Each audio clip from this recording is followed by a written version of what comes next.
Pay attention. Don't go anywhere right now. Stay with this recording.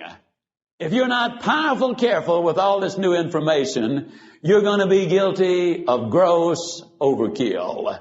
You're going to tell that prospect about 3 times as much as they need to know in order to make the decision. Then, what do? You simply sift through this new information and load it with those power shots. You also will have additional information to deal with the questions and objections, and instead of having fluff in there, you give them an awful lot of meat from hello to goodbye. I can absolutely assure you, when you give it more thought, you will be a far better, a far more productive, a far more professional sales person. All right, now, I mentioned the fact that you've now gotten a great deal of information. You now need to start training your voice so that you can make it more effective. You do that, first of all, as you listen to that presentation, you ask yourself a question. If I were calling on me with that presentation I just made, would I be convinced? Would I buy from me? That's a very important thing. Then we need to look at how we change the inflection of the voice to make those words more effective. All I'm saying is that with voice inflection, you can give it an entirely different perspective and an entirely different meaning.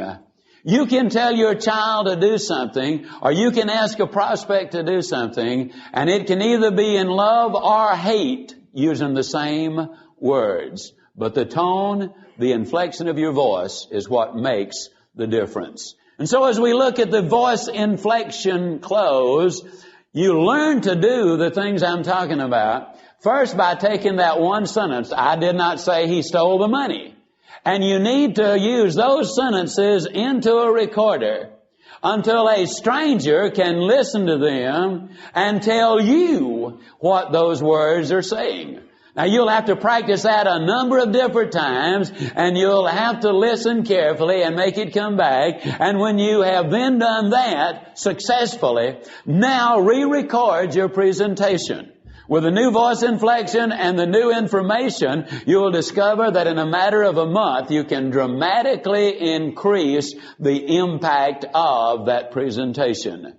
Then as you listen to this recording, you will want to play these things over and over, and you'll need to back it up and then spread it forward and back it up and then let it go forward to hear this particular thing a number of times from here on in. How many of you have prospects who occasionally say to you that your price is a little out of line? Can I see your hands?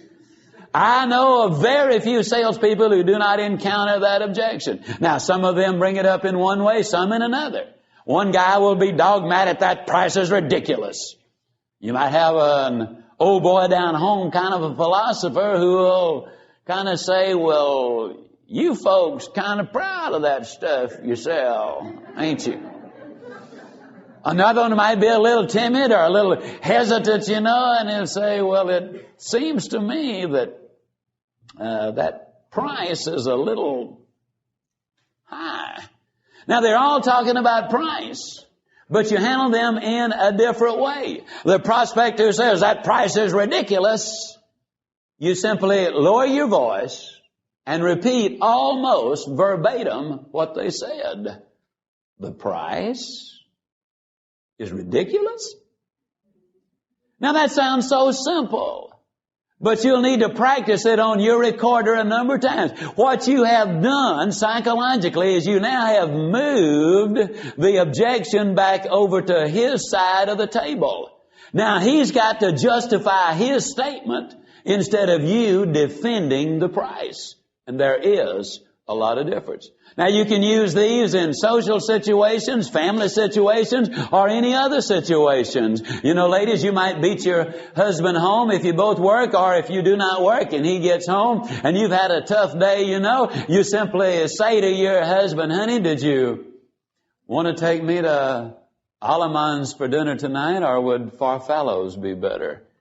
Well, he might not be in the kind of mood to take you out to dinner. He might well say, well, honey, I really didn't want to take you anywhere to dinner. Or he might be even more emphatic than that. You don't argue with him. You simply look at